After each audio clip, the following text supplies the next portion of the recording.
Professor Luizão, presidente do CREA Bahia, sejam todos muito bem-vindos, meus confrades. Vão se chegando aí.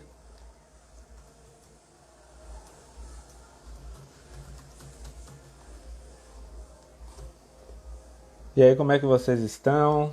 Deixa só o Instagram notificar aqui os seguidores que a gente já chama a nossa convidada de hoje. Bora pôr para rodar aí, olha aí o Generi. Sejam todos muito bem-vindos.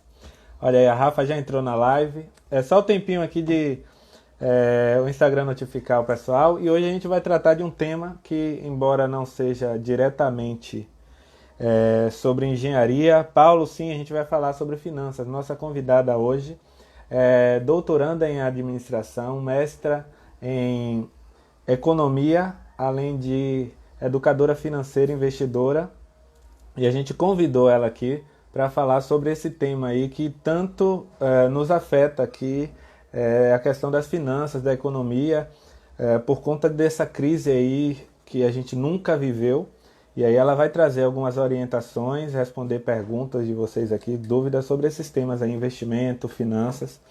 Então a ideia hoje é a gente aproveitar ao máximo aqui o conhecimento dela, ela que já trabalha nessa área aí de educação financeira há algum tempo, e aí ela vem hoje aqui para trazer esses conhecimentos dela e nos ajudar aí, né, a entender um pouco dessa situação e dar um norte aí para o que é que a gente pode fazer aí com nossos investimentos, com nossas finanças, com o nosso dinheiro, o que é que a gente pode esperar do mercado e o que é que a gente pode se precaver aí diante dessa crise nunca antes vista, dessa pandemia mundial.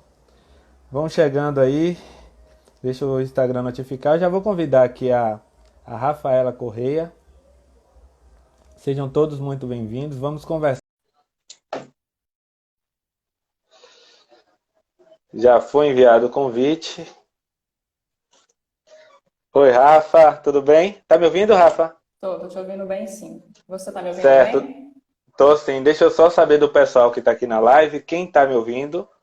E, pessoal, só sinaliza aí quem está me ouvindo bem e me vendo bem. E Rafa, fala aí também para ver se eles te ouvem bem e Boa te veem. noite. Boa noite, pessoal. Espero que a câmera esteja boa, o áudio.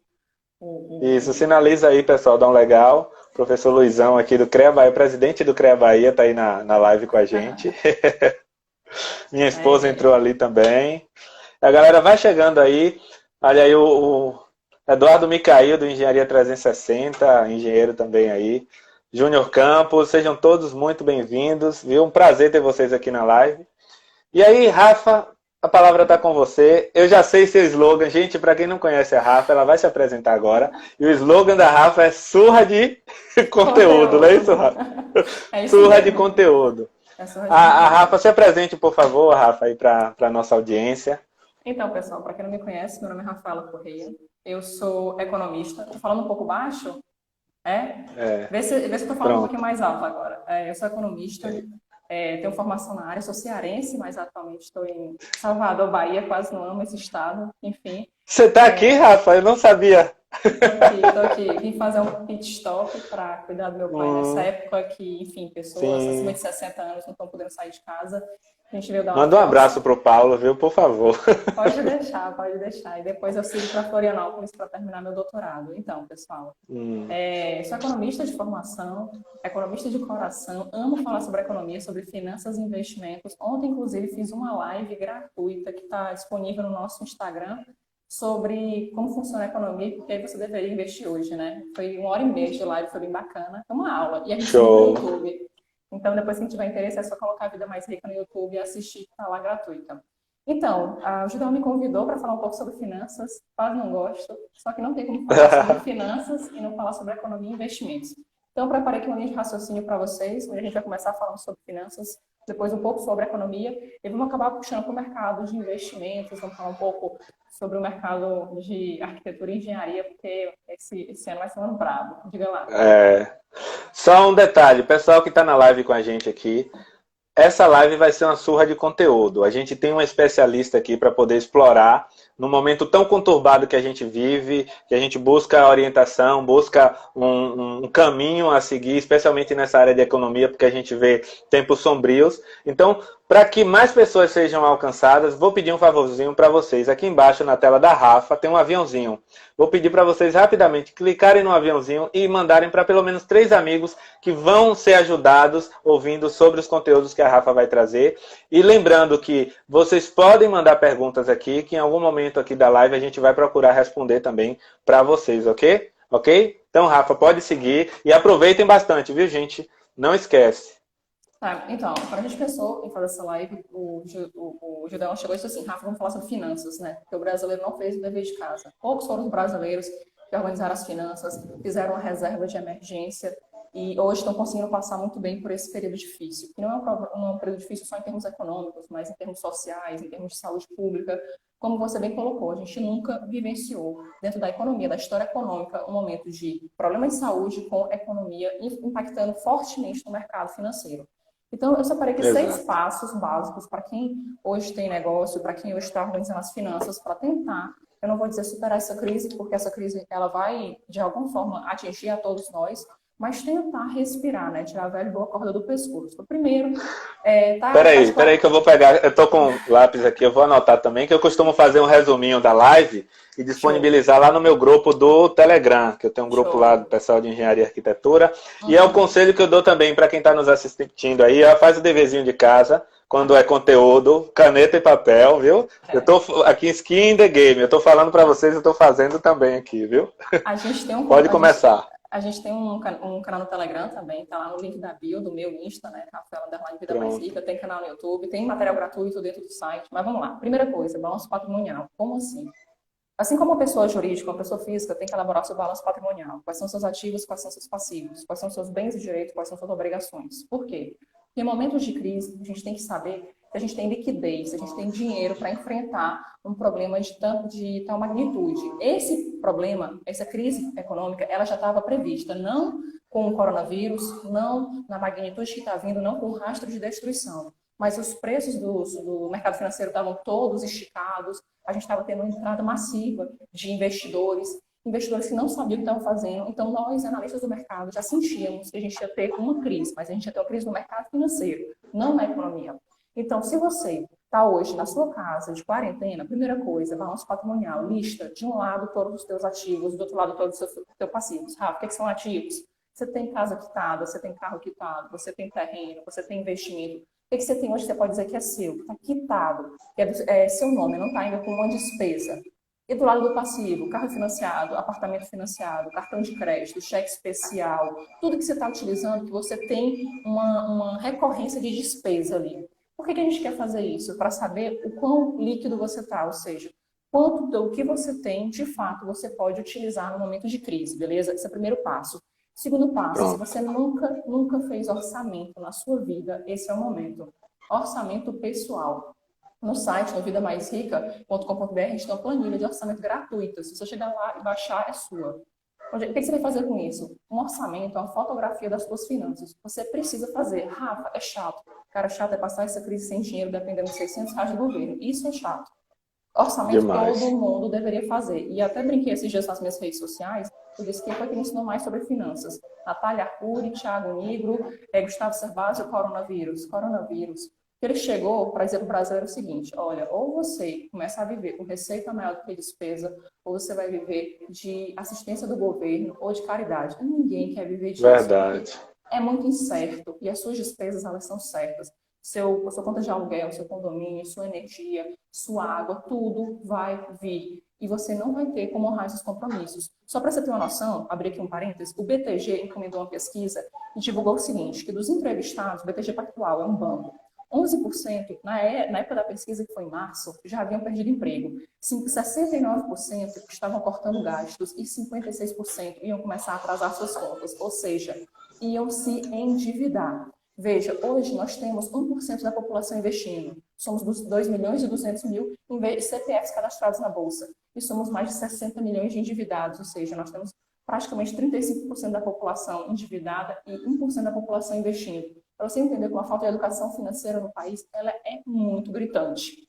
fez o balanço patrimonial, entendeu qual é o seu momento de liquidez, fez o seu orçamento, colocou lá, primeiro planeja teu orçamento, depois registra dia a dia, depois agrupa alimentação, saúde, transporte, educação e depois analisa. Não adianta nada tu ir atrás dos teus gastos se depois tu não olha para eles, tu não tem coragem de enfrentar o monstro, né? E por que tu vai fazer isso? Isso. Porque tu tem que encontrar, não sou engenheira, mas não sou engenheira mecânica, mas você tem que encontrar os vazamentos do seu orçamento.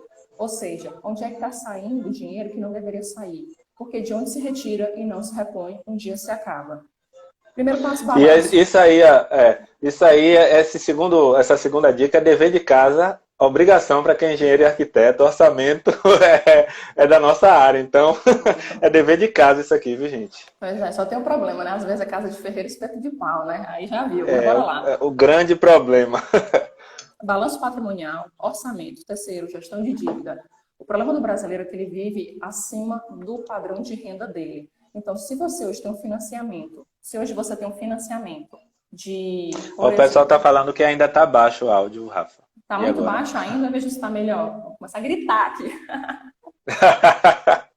Vou acordar o prédio. Melhorou, pessoal. Gestão de dívida. O brasileiro ele gosta de um financiamento. E ele financiou a uma taxa de juros de 14,5% ali em 2015, 2016. Taxa de juros hoje, Selic, está 3,75%. 2 semanas atrás, a gente teve uma redução de 0,5 pontos percentuais. O que acontece com isso? O brasileiro contratou dívida 14,5% e agora está 3,75%. Por quê? Porque o governo está querendo gerar liquidez na economia, está querendo aquecer. Se eu boto uma taxa de juros a 3,75% num país que é muito maior o número de consumidores, de endividados do que de poupadores e investidores, eu vou fomentar a economia. Eu vou fomentar as pessoas a financiarem novamente imóveis, financiarem novamente carros, financiarem terrenos, enfim. E qual é o problema disso? É que as pessoas estão dentro de casa por uma questão de saúde. Na hora que você tem um problema de saúde, você não vai sair de casa para financiar um imóvel. Lamento aí para a galera da arquitetura e da engenharia, mas esse vai ser um ano perdido.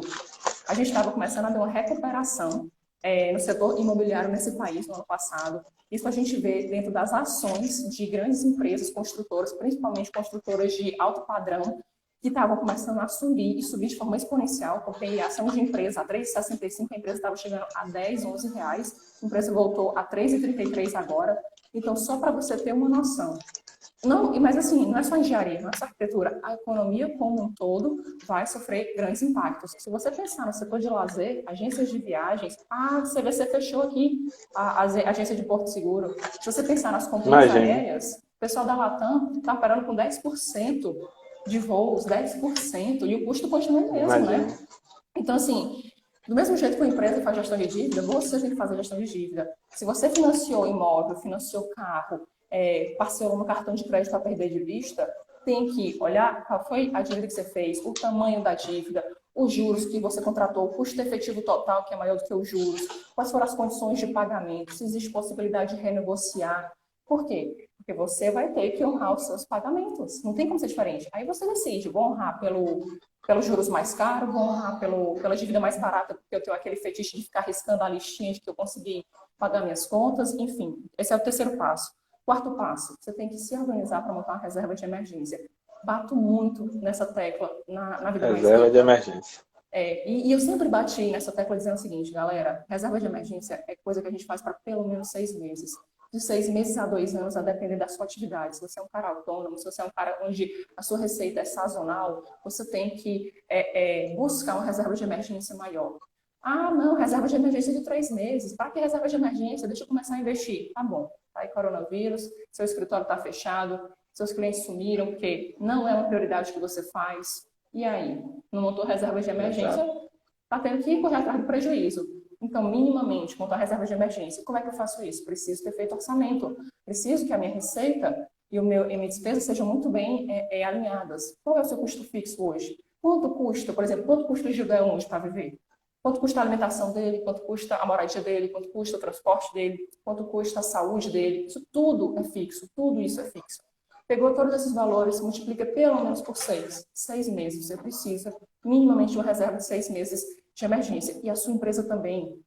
Eu estava vendo um artigo do professor Alexandre Cabral, do Estadão, e ele falando que esse país, os empreendedores, eles não vivem do banco, eles vivem de fornecedor. Como assim, Rafaela? Quando você vai montar o seu negócio, não é porque você vai pegar um empréstimo no banco para começar. Não. Você começa trabalhando com o fornecedor. Ah, eu vou comprar a matéria-prima do meu fornecedor, vou manufaturar, vou vender, vou pagar, vou receber ele em 30, 60, 90 dias. Então, eu vou pagar meu fornecedor daqui a 60, 90 dias. Ou seja, é como se o empreendedor médio brasileiro, ele compra fiado, entende? Então, depois que Sim. ele vende, é que ele consegue honrar o compromisso dele. E agora que você não está vendendo, como é que você vai fazer? Me diga. Não tem fluxo de caixa. As empresas que vão passar por essa crise são as empresas que fizeram o dever de casa, são as empresas que têm caixa. Só para você ter uma noção, a Magazine Luiza, que é uma das maiores empresas de varejo desse país, tem 7 bilhões no caixa e está emitindo debênture, que é o título de crédito para conseguir financiamento dos investidores. Está chamando o pessoal para ser afiliado, representantes. Se você entrar hoje no site da Magazine Luiza, você consegue vender, ganhar comissionamento em cima. Está vendendo comida, está distribuindo comida. Colocou como o business dela não é comida, o business dela é eletrodoméstico, enfim, Sim. eletroeletrônico, está vendendo comida. A Magazine Luiza, que é uma das maiores empresas de varejo desse país, terminou a reserva de emergência e capacidade de poupança. Você tem que entender quanto você consegue poupar todo mês. E poupança não é ato que a gente faz no final do mês, é ato que a gente faz no início do mês. Do mesmo jeito que você coloca o seu condomínio como uma prioridade, a sua energia como uma prioridade, a conta de água, a sua alimentação como prioridade, coloque a sua aposentadoria como prioridade. A aposentadoria só vem se você poupa, se você investe. Então, quanto você consegue hoje guardar de reserva e capacidade de poupança? Se você não faz orçamento, você não tem como saber. Se você faz aquele orçamento mental, é uma das coisas que mais enganam. Eu tenho certeza que você não sabe o que você fez ontem. O que você fez ontem o dia todo? Você não sabe. A nossa cabeça está tão cheia de responsabilidades, de Sim. atribuições, que se a gente for se confiar na contabilidade mental, a gente está lascado. E, por último, a aposentadoria. Por quê? Porque o INSS, que é o Instituto Nacional da Seguridade Social, que eu brinco, eu digo, isso não será suficiente. Ele não vai ser suficiente para guardar, para resguardar o seu padrão de vida hoje. E quando você chegar nos seus 50, 60, 70 anos, você vai querer manter os seus investimentos, você vai querer manter o seu padrão de vida e você não vai ter como. E sua produtividade já vai ter caído. E aí vai fazer como? Tem que organizar desde hoje. Então, minimamente, balanço patrimonial, orçamento, gestão de dívida, reserva de emergência, capacidade de poupança e aposentadoria. Nessa ordem, pessoal. Você não vai começar a investir tendo dívida, você não vai começar a investir sem saber quanto você gasta, sem ter reserva de emergência montada. Por que as pessoas estão passando por dificuldade hoje no Brasil? Porque teve muita gente que entrou no mercado no início do ano ou no final do ano passado, o Ibovespa a 120 mil pontos, e amargou a queda do Ibovespa a 63 mil pontos, que é um indicador de bolsa, né? Que ele vai lá, é o termômetro, se a bolsa está subindo ou caindo, se as ações estão sendo negociadas ou não. A pessoa não pagou dívida, a pessoa não fez reserva de emergência, a pessoa não fez orçamento, foi direto para a bolsa. Comprou porque o vizinho estava comprando, o primo estava comprando, o amigo estava comprando, o colega do trabalho estava comprando, o porteiro estava comprando. A pessoa não fazia ideia do que estava fazendo. Pegou o dinheiro que tinha, lascou dentro de bolsa. Ah, Rafaela, bolsa é um investimento ruim? Não, bolsa é somente mercado, para quem sabe o que está fazendo. Se você não sabe o que está fazendo, melhor primeiro parar, fazer o dever de casa, aqueles 6 passos, e depois, óbvio, começar a estudar. Aí tem que conhecer. Né? Por quê? Porque se você for parar para pensar, ah, Rafaela, mas estamos em momentos de crise, não dá. Eu tenho que esperar a crise passar. Nos últimos 30 anos, presta atenção, da década de 90 para cá, nós tivemos pelo menos 11 grandes crises. 11 grandes crises. O que significa dizer isso? Que a cada 3 anos, menos de 3 anos, a gente teve uma crise no mundo, tá? Que afetou de alguma forma o Brasil. Então eu pergunto, se você tivesse esperado cada crise dessa passar, você teria começado a investir 30 anos atrás? Não. Você não tem que Não. esperar a crise de hoje investir, mas tem que fazer o dever de casa, tem que montar a base, né? Vamos lá, arquitetos, me ajudem. Tem que fazer a fundação. Não pode começar uma casa pelo telhado? Pode? Se puder, até pode, né? Mas não deve. Vamos lá. Fundações. Quais são as fundações? Orçamento, finanças pessoais, reserva de emergência. É isso que tem que fazer. E esse é um ano, não vai ser um ano de você abrir um negócio. A gente está entrando num momento de recessão na economia. O que significa dizer isso? A produção está caindo porque as pessoas estão dentro de casa sem consumir, sem demandar. Então, por que aqui do outro lado o empreendedor, o empresário, a indústria, a firma vai produzir? Não vai, então a produção vai cair, salvo raras exceções, né? Segundo, o desemprego vai aumentar. A gente já tinha um desemprego em janeiro de 2020 de 11,2% de desemprego oficial pelo IBGE. A gente sabe que esse cálculo ele é subestimado, esse desemprego é muito maior. Depois da crise, vai ser ainda maior. A gente está vendo grandes empresas demitirem. No Ceará, que é o meu estado, toda a parte de bares, restaurantes, está demitindo todo mundo, porque está todo mundo em casa. Ninguém mais pode sair para tomar uma. O desemprego vai aumentar. Terceiro, renda familiar vai cair. Eu tenho clientes de consultoria financeira, de mentoria de investimentos, que chegam para mim, Rafaela, minha esposa vai perder o emprego, meu salário vai ser cortado pela metade. O que eu faço? Eu digo, você vai manter o que você está fazendo, o que você já faz. Você tem sorte, está acima dos brasileiros, você não tem dívida, você montou reserva de emergência, mas isso não significa que você não será afetado. É claro que você será afetado, mas será menos afetado. Quarta questão, o lucro das empresas vai cair. Lucro é receita menos custo, receita é preço vezes quantidade. Se o preço da mercadoria está caindo, e ontem foi divulgada a inflação de março, caiu, estava em 4,01%, inflação é o custo de viver em um país. Quando a inflação sobe é porque ficou mais caro viver no Brasil, os preços estão mais altos. Quando cai é porque ficou mais barato viver no Brasil. Como as pessoas estão em casa sem consumir, sem demandar, os preços estão caindo. Saiu de 4,01 no apanhado dos últimos 12 meses para 3,3. Rafaela, mas é muito bom quando cai o preço, porque eu sou consumidor, eu pago menos, mas do outro lado tem quem produz. Quem que vai querer produzir com o preço caindo? Você produziria? Eu não produziria. Então a gente vai ter redução do lucro, porque o preço vai cair, a quantidade demandada vai cair e o custo continua constante. Então o custo vai se sobrepor à receita, à receita do empresário. Então o lucro tende a ser o quê? Negativo, vai amargar prejuízo. O número de falências vai aumentar. A gente vai ver uma série de empresas falindo. Rafaela, o Magazine Luiza vai falir? Não. O Renner vai falir? Não. Uma aérea vai falir? Não. O próprio governo federal agora está comprando as debêntures das empresas aéreas. Eu já disse, TAM, Latam não, TAM, que está dentro do Brasil, que está fora, ele não vai assistir. A TAM tem subsidiárias, né, fora do país. Gol, Azul, se vocês precisarem, a gente compra debêntures, a gente financia vocês, debêntures conversíveis em ação. Lá na frente, se a empresa não estiver dando lucro, a gente se torna acionista da empresa. Tá, vocês não vão quebrar, mas o mercadinho do seu Zé, a padaria da Dona Maria, a academia do seu amigo, isso vai quebrar, vai falir. Porque, assim, o mercado tem uma lógica. A lógica é, toda crise limpa o mercado. Eu sei que é duro de ouvir, mas preste atenção nisso.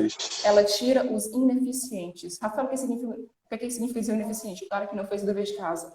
O cara que não sabe quanto era o balanço patrimonial dele. O cara que não fazia uma DRE. O cara que achava que contador é algo que não precisa uma empresa ter. Cara, toda empresa precisa de um contador. Eu não sou contador, a minha empresa tem contador. Por quê? Porque eu preciso daquela pessoa. Se hoje você achava que o contador não fazia nenhum sentido na sua empresa, esse é o cara que vai saber tirar a sua empresa, entre aspas, do buraco. Por quê? Porque é o cara que está entendendo de todas as políticas do governo. Ele precisa entender. Por quê? Porque o governo está postergando imposto, está fazendo anistia dos impostos, entende? E você sozinho não vai saber como sair desse barco. E por último, investimento produtivo. Quem é que agora vai investir em produção nesse país? Quem? Ninguém. O pessoal vai investir para tentar se manter. Está dando férias coletivas, está antecipando férias para o final do ano, está fazendo o que mais? Está demitindo, está reduzindo carga horária. Por quê? Para tentar reduzir o impacto da crise. Agora eu lhe digo, você é um investidor internacional. Você olha um país como o nosso, que estava com previsão de crescimento esse ano, em janeiro, que a crise chegou em fevereiro, tá? Até dia 23 de janeiro, a Bolsa estava 120 mil pontos. 120 mil pontos quase, a 119.678. Dia 23 de março, 2 meses depois, a Bolsa foi a 63 mil pontos, caiu quase a metade. Qual investidor internacional que vinha na taxa de juros, que é o prêmio pelo risco, Selic, a 3,75, um negócio que estava 14,5 em 2015, e precisava cair porque o brasileiro contrai muita dívida, que está 3,75. Qual investidor que, olhando o prêmio pelo risco, os juros caindo, vai investir no Brasil? Qual investidor que vendo o PIB com perspectivas de crescimento negativo da ordem de 5%, vai investir no Brasil? Qual investidor que vendo o desemprego aumentando, a produção caindo, vai investir no Brasil? Quem vai bancar o investimento no Brasil são os brasileiros. A gente tem que se conscientizar disso. Para isso, a gente precisa necessariamente se organizar financeiramente. Rapaz, eu falo mais que homem da cobra. Adoro falar sobre economia.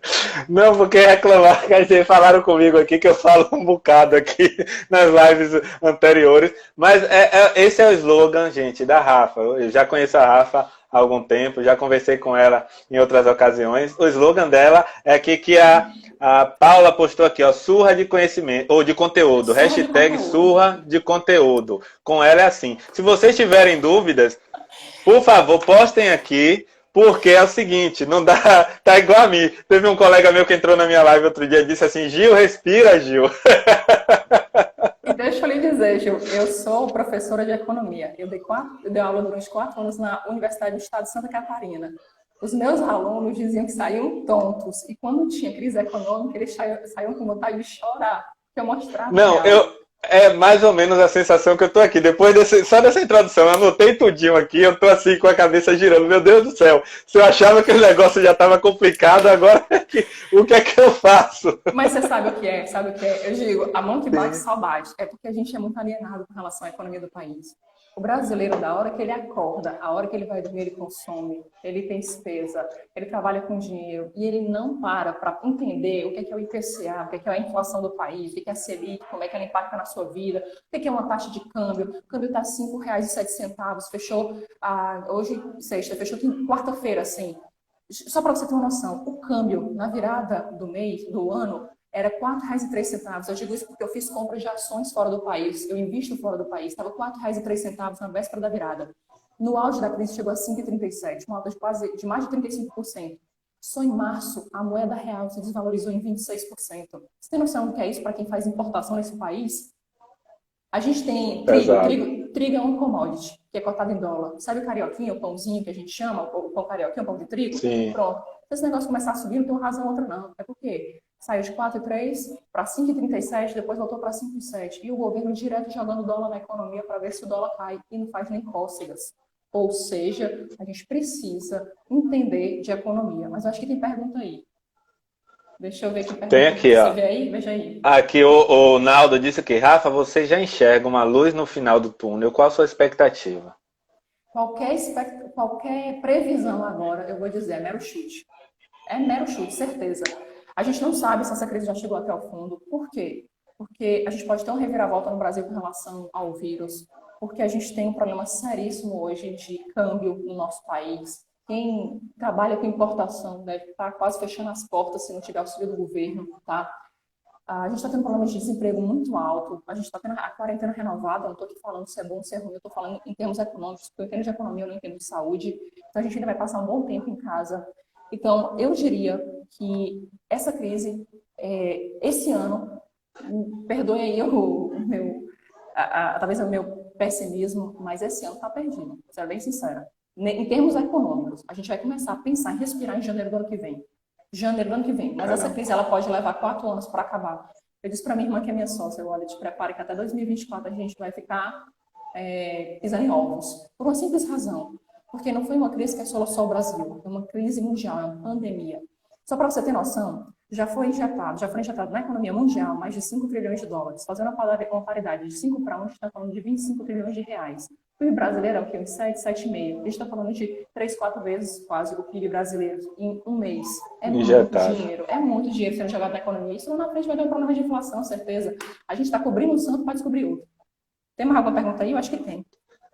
Tem várias aqui, ó. Vou na ordem, já foi a expectativa. Leonardo, esse daqui, ó. Pretendo comprar um terreno para construir apartamentos para veraneio, praia. Nesse momento é interessante a compra? A compra do apartamento. Ou do terreno, no caso, né? Eu acho que esse é o momento onde a gente vai ter forte subsídio do governo para produzir. Mas eu não acho que esse é o momento de você ir atrás de produzir, tá certo? Porque a recessão está grande, a não ser que você espere colher os frutos desse terreno daqui a uns 5 a 10 anos. Do contrário, eu manteria esse dinheiro com você, porque ninguém sabe qual vai ser a extensão dessa crise. Se você precisar desse recurso, você vai ter que pegar junto ao governo, se você se fizer isso agora. A gente não sabe em que termos vai ser. Agora, entre comprar e vender, com certeza comprar. Vender não, porque vai estar tudo muito mais barato, né, para tentar movimentar o mercado. Mas eu não me desfaria do meu dinheiro agora, dos meus recursos, sem antes entender qual vai ser o impacto real dessa crise. Então, eu particularmente acho que você não deveria comprar, tá? Eu teria que ver a questão do contrato, da oportunidade, eu sei que tem uma série de coisas envolvidas, mas se você precisa de um sim ou não, eu diria não. Outra pergunta na sequência, investir em renda fixa ou variável? Aí depende, de lascar, né? Depende. Não, mas a gente da engenharia e arquitetura é uma palavra que está muito constante no nosso vocabulário, depende. Não, mas vamos lá. Eu sempre digo assim, a gente não controla os eventos, a gente controla a nossa exposição aos eventos. Quem estava muito exposto em renda variável está chorando até agora. Em que sentido? A renda variável não caiu, ela despencou, mas ela abriu uma janela de oportunidade para quem tem perfil. Se o seu perfil é um perfil arrojado, é agressivo, você tem reserva de emergência, você tem dinheiro na renda fixa e tem hoje dinheiro como uma reserva de oportunidade, reserva de emergência é para a sua sobrevivência, reserva de oportunidade, como o próprio nome já diz, é para você aproveitar as oportunidades do mercado. A bolsa não ficou barata, a bolsa ficou de graça. Tu pensa que tu saiu de 120 mil pontos para 63, agora está quase 80 mil pontos. Rafael, e daí é só subindo? Não sei, pode ser que encontre um outro fundo lá na frente, vá a 55 mil pontos, a 35 mil pontos, não sei, não tenho bola de cristal e nenhum analista tem. Quem disser tá chutando, isso eu lhe garanto. Então, assim, dentro da sua estratégia de investimento, dentro do seu planejamento familiar, dentro dos seus projetos de curto, médio e longo prazo, do dinheiro que você pode investir todo mês, que você já tem alocado em outros ativos de renda fixa, em imóveis, enfim, o que for, o que você acha? Não é algo que eu posso direcionar, é isso, playbook. Hoje eu trabalho com consultorias. Depois, se você quiser, me chama no direct que eu te passo uma proposta. Mas eu te dizer, compra renda variável. Tá, você entende de renda variável? Se você não entender, a gente está com a mentoria aberta de investimentos. Mentoria em grupo para formar investidores independentes. A gente trabalha ativos de renda fixa, ativos de renda variável no Brasil e no exterior e estratégia de investimentos. São 3 meses de mentoria ao vivo e online, toda quarta-feira, 8 horas da noite. Tipo isso aqui, só que mais pesado. Surra de conteúdo de 1h30, às vezes 2 horas. Quando eu me empolgo, a gente vai até de madrugada e depois a gente grava, coloca na plataforma e você tem acesso durante um ano. Tá, acho que tá o link. Se entrar no vidamaisrica.com.br, você acha mesmo. Se quiser me chamar no direct, eu chamar o Gil depois. Assim, eu digo assim, Não, sem problema. Você tem que entender qual é a exposição que você quer estar na bolsa, tá? Esse é o momento bacana para comprar renda variável? É para quem? Para quem tem. Se você não entender, você vai deixar dinheiro na mesa. Outra pergunta. Rafa, com relação às empresas que estão em processo de RJ, aliás, recuperação judicial ou em transição, a chance de falência é maior ou haverá intervenção do governo? Eu acho que depende do setor. PJ não é a minha especialidade, a gente tem uma parceira aqui na empresa que trabalha só com PJ, mas depende do setor. Se o seu setor for essencial, o governo vai lhe ajudar. Em que termos, eu não sei, e depende de quanto você fatura. Se você faturar pouco, se você for um player pequeno no mercado, você vai ser expulso do mercado. Por quê? Porque toda a economia limpa o mercado, a verdade é essa. Dói, mas é verdade, cara. E a questão se você for um grande player do mercado, não. Eu acho que o governo vai lhe ajudar, principalmente se você tiver um setor essencial. A aérea é essencial. Não dá para você falar, o setor aéreo vai quebrar. Não vai quebrar. Alguém vai comprar esse setor, entende? Assim como o setor de hospitais não pode quebrar, a educação não vai quebrar. A educação básica, né? A educação superior vai tremer um pouquinho as pernas, porque quem hoje paga a faculdade vai ficar um semestre sem se matricular sem problema nenhum. E isso vai afetar 4 anos a educação superior, porque as matrículas desse ano vão resvalar nos próximos 4 anos, né? Então a gente vai ter um período, por isso que eu digo, eu acho que a gente vai ter um período aí de uns 4 anos pesados de recuperação até a gente voltar realmente a falar de crescimento nos termos que a gente estava esperando antes da crise começar. E eu sempre digo o seguinte, crises geram mudanças. E a sua capacidade de adaptação gera oportunidades. Então, crise para uns, oportunidade para outros. Por quê? Porque as pessoas, se conseguirem mais rapidamente se adaptar, enxergarem janelas de oportunidade, elas vão fazer dinheiro com crise. A crise ela não é ruim para todos, ela é ruim para a grande maioria. Mas se você conseguir se adaptar, você vai enxergar oportunidades. Então, algumas pessoas que não trabalhavam online vão perceber que conseguem trabalhar online. Algumas pessoas que tinham 100 funcionários vão perceber que conseguem resolver o problema com 10. Algumas pessoas que trabalhavam no nicho de atuação, tá em Magazine Luiza, agora trabalhando com alimentos. Então, as pessoas vão começar a usar, é o tal do crise, corte o S, crie. As pessoas vão começar a trabalhar com criatividade para sobreviver nesse mercado. A verdade é essa, né? Então, eu acho que essa é uma das melhores frases que define o mercado. Crise gera mudança e a sua capacidade de adaptação gera oportunidade. Pronto, teve alguém que disse que nessa resposta sua você já respondeu a dele também. Foi quem aqui? Foi o Natanael. Os números que ele perguntou aqui. Do jeito que a crise, cadê? Do jeito que a crise surgiu rápido, os números vão voltar como os do começo de 2020? É porque no rápido 2020, também? Não. Isso aí vai demorar. Aí, Com toda certeza vai demorar. 4 Agora, anos, foi o que você falou, 4 anos assim, aqui. Ele disse e respondeu minha pergunta. Eu digo que em janeiro eu já vejo a economia melhorando, mas do que a gente viu no início de 2020, eu não vejo isso tão cedo. Acho que vai ter uns 3, 4 anos, com toda certeza. Mas aí abre aquela janela de oportunidade nos investimentos. Por quê? Porque hoje você tem Selic a 3,75, você for investir na renda fixa, vai acabar pegando rentabilidade real negativa. Para quem não sabe, rentabilidade real é quando você desconta a inflação da rentabilidade do seu investimento. Então, por exemplo, a gente viu que, e agora em março, teve entrada recorde na poupança. Presta atenção no que o investidor brasileiro está fazendo. Nem sei se eu tenho tempo para explicar, agora nessa. O investidor brasileiro, que entrou na bolsa a 120 mil pontos, levou a pancada. Saiu a 63 mil, ou seja, comprou na alta, vendeu na baixa, voltou na renda fixa, voltou para a poupança. Só que voltou para a poupança.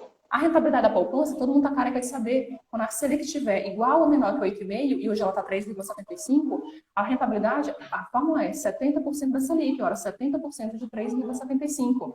Rafaela, mas ainda é um número positivo, tá? Só que tem que descontar a inflação. Então, tu vai ter ali uns 2,5, 3 pontos, 3% de poupança nominal. Quando tu tirar a inflação, que está 3,30, tu vai ter uma rentabilidade real negativa da poupança. E a gente teve a maior entrada nos últimos anos, no mês de março da poupança, foi mais de 12 bilhões, eu acho, de reais. A gente tem quase 800 bilhões de reais na poupança. Só para você ver como o brasileiro não tem educação financeira. Ah, pera, isso é perfil. Não, isso é falta de conhecimento.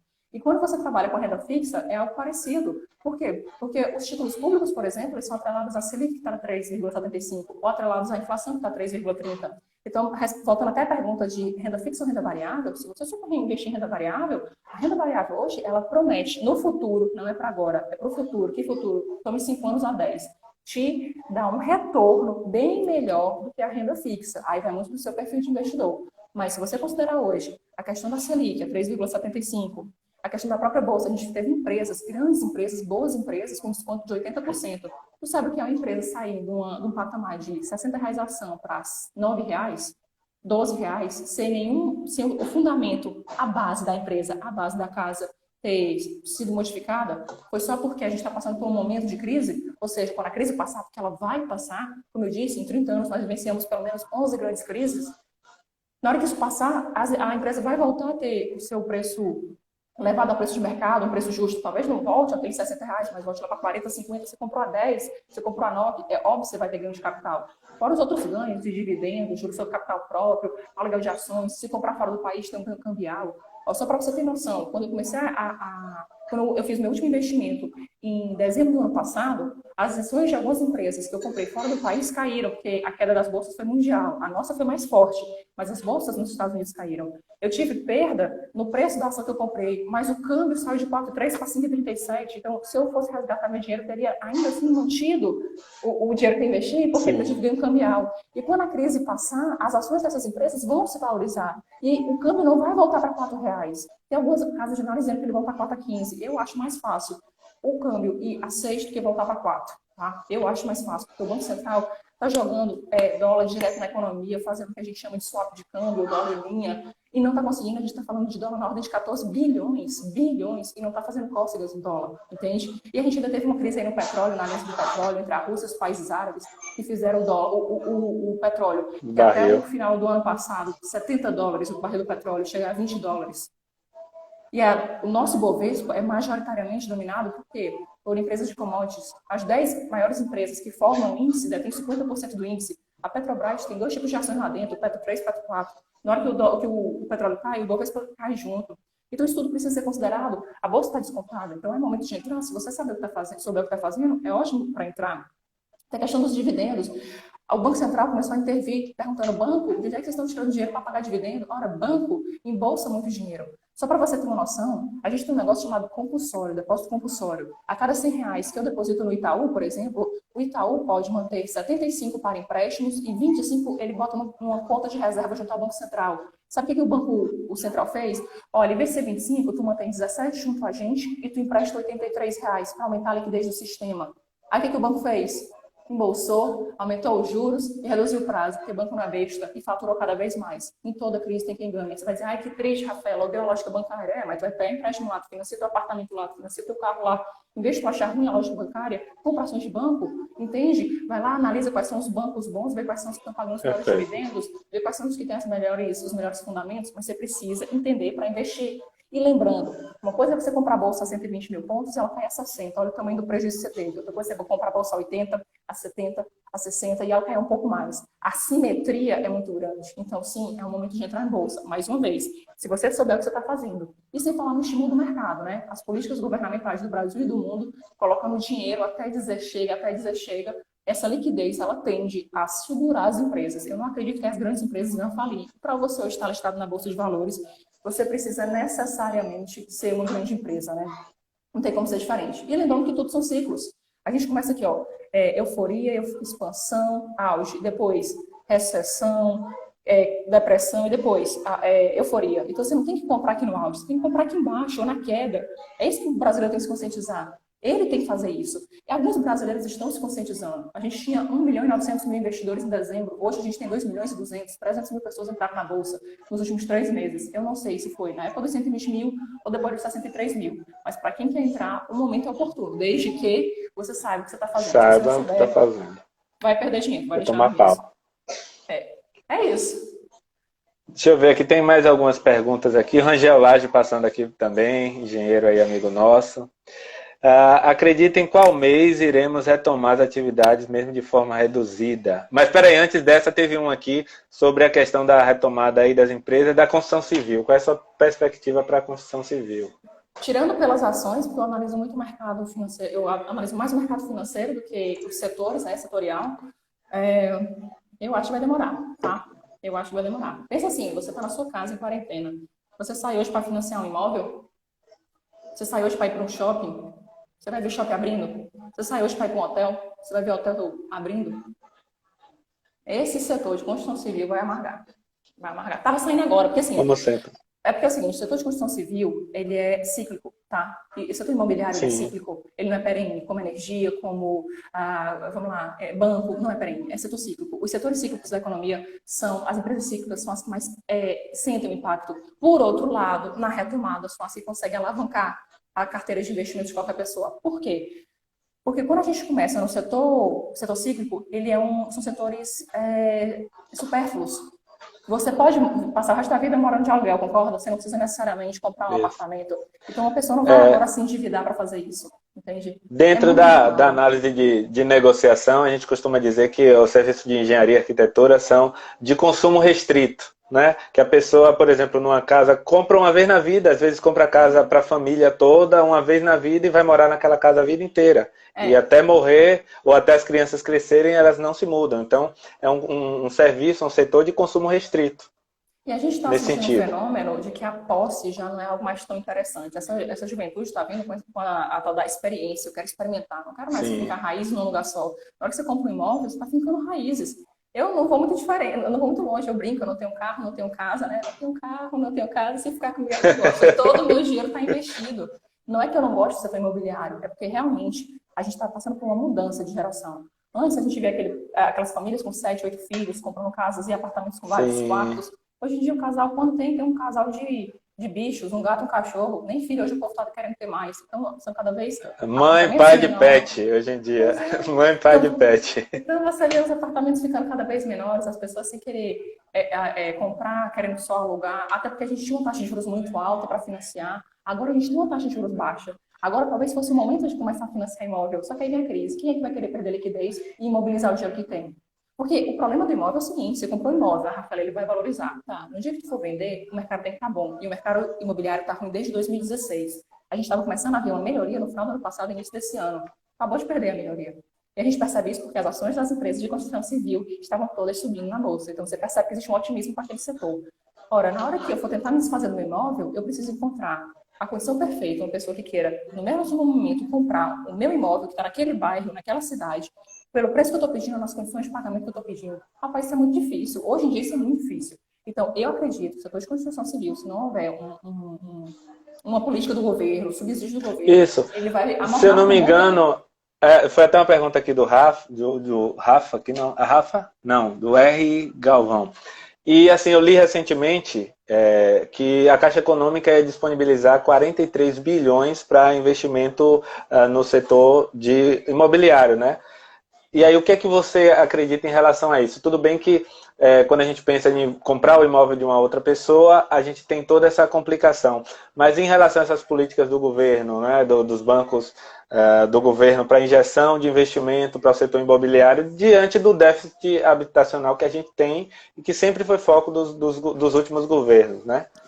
É aquilo que eu digo. O brasileiro está vendendo o almoço para comprar a janta. A última coisa que ele vai fazer agora é financiar imóvel, porque imóvel é uma dívida cara. Se vacilar, a dívida mais alta que um brasileiro médio contrai em vida. Então, assim, mesmo com os subsídios, eu acho que esse é um setor que vai. Eu acho, não, eu tenho certeza que esse é um setor que vai se recuperar muito tarde, porque em todas as crises que a gente passou, foi o último setor a sair Sim, da crise. É o setor de construção civil, é o setor imobiliário. isso. Parece que é Isso sempre assim, o primeiro a sentir o baque e o último a é, se levantar. É isso mesmo, é o primeiro a sentir o baque, é a última a se levantar. Mas quem trabalha na área já sabe como é que funciona É, o setor, né? Então tem que fazer o dever de casa, fluxo de caixa, reserva de emergência, giro de capital de giro, trabalhar muito bem com o fornecedor. Se o cara não fizer isso, não importa a crise ou não, em algum momento ele vai falir.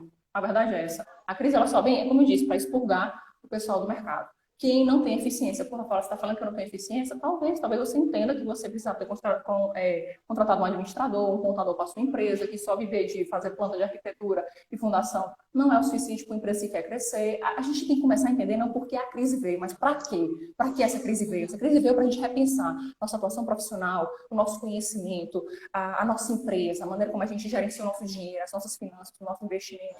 Você não tem que ficar perguntando por quê, meu Deus. Não tem. Tem que perguntar para quê. Não dá tempo. O que eu vou fazer com esses 40 dias? Eu vou maratonar Netflix? Eu vou tacar o pau estudar finanças e investimentos? Eu vou tacar o pau entrar na minha empresa e dizer, peraí, deixa eu limpar aqui, tirar tudo que é custo que não precisa, começar a entender como é que eu posso repensar a minha empresa, como é que eu posso sobreviver a essa crise. As pessoas estão olhando para o lado errado. Aí você diz, você viu luz no fim do túnel? Eu vejo, mas se não estiver olhando para o lado certo, não vai ver não. É isso, é o que o pessoal falou. Economista que fala a verdade, elogiando você aí. Bom, rapaz, sua de conteúdos. A gente não trabalha com enganação financeira, a gente trabalha com educação financeira. A verdade é essa. Você nunca vai me ver dando dicas de investimento, você nunca vai me ver promovendo Ibovespa para 500 mil pontos. Eu sou muito realista e racional dentro da entrega do meu trabalho, porque eu acredito que dinheiro, presta atenção no que eu vou dizer, dinheiro é o ativo mais importante da sua vida, porque dinheiro é o seu tempo monetizado, e o seu tempo, além de democrático, eu tenho 24 horas, você tem 24 horas, o Jeff Bezos tem 24 horas, e o cara tá lá, dono da Amazon, que nessa crise contratou 100 mil funcionários, ou seja, para ele foi uma oportunidade, porque ele é um futurista, ele vislumbrou uma oportunidade. E na hora uma hora atrás, vocês tinham um tipo de conhecimento da vida. Uma hora agora, depois, passados, vocês têm outro. Ou seja, vocês alocaram, prestigiaram a nossa live aqui e eu tenho certeza que alguns vão sair transformados. Então, o tempo de vocês é o ativo mais precioso. E dentro da economia, tempo é dinheiro. Então, o dinheiro de vocês é o ativo mais valioso. Vocês têm que saber gerir o dinheiro de vocês, as finanças, os recursos e, por conseguinte, os investimentos. Aqui, perguntou se você tem canal. Sim, a Rafa tem site, tem o Instagram, que é o Vida Mais Rica. Deixa eu deixar aqui abrir um parênteses. A partir de segunda-feira, a gente vai começar a fazer lives, se a santa internet permitir, toda segunda e quinta-feira no canal, porque eu não trabalhava no canal do YouTube. Coloca lá a Vida Mais Rica. As lives vão ser ao vivo, óbvio, né? Online. E a gente vai gravar e depois vai jogar dentro da comunidade Vida Mais Rica. Essa sim é paga, mas é mensal. A gente está com a mentoria de investimento aberto, é uma mentoria em grupo, online, ao vivo, você não precisa sair da sua casa, vai continuar ficando em quarentena. A gente tem um canal no Telegram, a gente tem o nosso Insta, Rafaela _ Vida Mais Rica. Lá no link da bio tem todas essas informações, se você entrar no nosso site vai ter todas as informações. Então, se você quiser acompanhar, será muito bem-vindo. A gente tem muito conteúdo gratuito, se você entrar no nosso site, tem e-book gratuito, tem planilha gratuita. No grupo do Telegram, eu alimento com notícias que realmente são relevantes, não é qualquer besteirinha, só notícia relevante. A gente faz o panorama Vida Mais Rica, que eu faço uma leitura da economia em áudio 2 vezes por semana. A gente coloca onde a gente está liberando conteúdo gratuito, que a nossa ideia é realmente fomentar a educação financeira no nosso país, tirar as pessoas da condição de devedoras para investidoras. Qualquer coisa me chama no direct, porque a gente entende uma coisa, juros. Quem entende, ganha. Quem não entende, paga. Tá vendo? Então tá aí, gente, ó.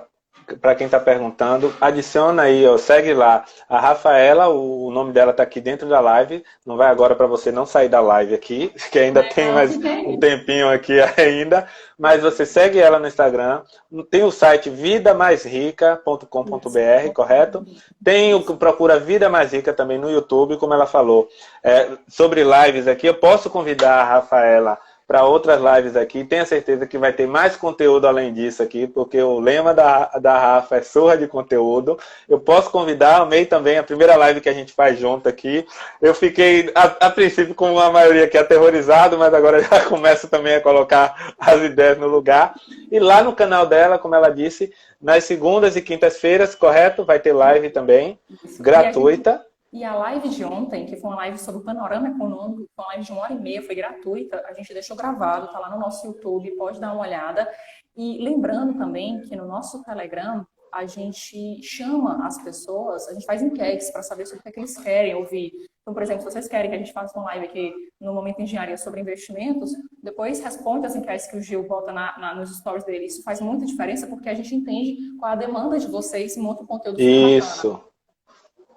Você acabou de ganhar mais um fã, Rafa. O Naldo disse aqui, ó, que show.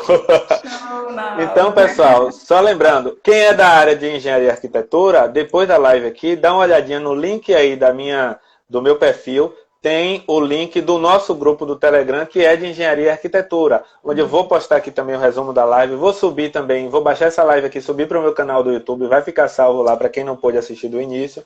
Segue a Rafa, porque na área de economia, finanças, educação financeira, é a educadora financeira. Hã? Investimentos é a educadora financeira que eu tenho um contato mais próximo e que já tive a oportunidade de conversar, conheço o trabalho, conheço o pai dela, trabalhei com o pai dela, estagiei com o pai dela na Defesa Civil, foi de onde a gente se conheceu. O Paulo, aqui, ele também é de lá do Ceará, mas a gente se conheceu aqui em Salvador. E assim, uma profissional super competente é essa pessoa que vocês viram aí, que tem conhecimento de sobra, conteúdo para dar surra, viu? E o seguinte... Só lembrando, antes de finalizar a live aqui, eu vou pedir, se esse conteúdo ajudou vocês, bate o print aqui, dá um sorriso aí, dá um sorriso, Rafa, a gente tirar um print e marca o Instagram da Rafa e o meu e publica nos stories de vocês, a gente inclusive reposta, vocês ganham seguidores aí também, e ajuda a gente a alcançar e ajudar mais pessoas, porque o intuito dessas lives que a gente vem fazendo, a Rafa está fazendo live, eu venho fazendo live aí desde quase do início do isolamento, procurando sempre trazer conteúdos relevantes aqui, tanto na área da engenharia, quanto coisas do dia a dia nosso, agora que é uma preocupação de todos os setores, que é a questão da economia, das finanças, dos investimentos, enfim. Então, quanto mais vocês fizerem isso, mais ajuda a alcançar mais pessoas e ajudar mais pessoas, ok? Posso deixar 2 recadinhos? Claro, deve. Primeiro recadinho, essa semana a gente colocou um artigo no meu LinkedIn, e é um artigo explicando a crise econômica, como ela impacta nos seus investimentos, o que você deveria estar fazendo, como você deveria estar se posicionando. Tudo isso que eu falei, mais uma porrada de coisa que eu não falei, está num artigo de quase 3.000 palavras, dá 7 páginas de artigo para dar escrever. E a segunda coisa é a seguinte, tem um ditado na economia que diz assim, só existem 2 tipos de pessoas na economia, as que choram e as que vendem lenço. Então parem de chorar e comecem a vender lenço, beleza? É isso. Show. Então, pessoal, se vocês não tiverem mais nenhuma dúvida, eu vou liberar a Rafa aqui, porque, certeza, ela tem outros compromissos aqui na agenda. Trabalhar. Ela faz consultoria, né, como ela mesmo colocou aqui. Então, ela reservou um tempo dela aqui para se dedicar a gente. Vocês viram quanto foi produtivo. Então, não tendo mais dúvidas, a gente vai se despedindo por aqui. Rafa, foi um prazer receber você aqui. Você sempre vai ser bem-vinda. Muito obrigado por esse tempo aqui com a gente. Recados finais você já deixou. Então a gente vai se despedindo aqui. Quem não tirou o print, aproveita para tirar. E mais uma vez, a live vai ficar salva. Se você quiser também, Rafa, eu disponibilizo o arquivo da live aqui, se você quiser fazer uso dele também. Fica à vontade, viu? Beleza. E esperamos vocês para as próximas lives aí. Beleza? Obrigada pelo convite. Forte abraço a todos e até a próxima. Tchau, tchau. Valeu. Tchau, tchau.